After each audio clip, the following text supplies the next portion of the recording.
ஆசீர்வதிக்கப்பட்ட புதிய நாளுக்கான கர்த்தருடைய வார்த்தை ரோமர் 12:12. நம்பிக்கையில் சந்தோஷமாக இருங்கள், உபத்திரவத்தில் பொறுமையாக இருங்கள், ஜெபத்தில் உறுதியாக தரித்திருங்கள்.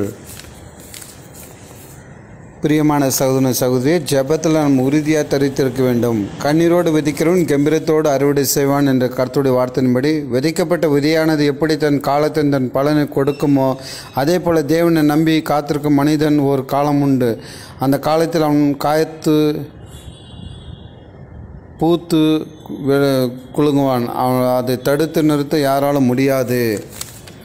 அன்பு மகன மகளே, எதிரிகள் முதுகுக்கு பின்னாக பேசுவார்கள், ஆனால் கர்த்தரை கவனித்து கேட்டு அவர்கள் கண்களுக்கு முன்பாக உன்னை உயர்த்தி ஆசீர்வதித்து நீங்கள் செழிப்பாக வாழ்வீர்கள்.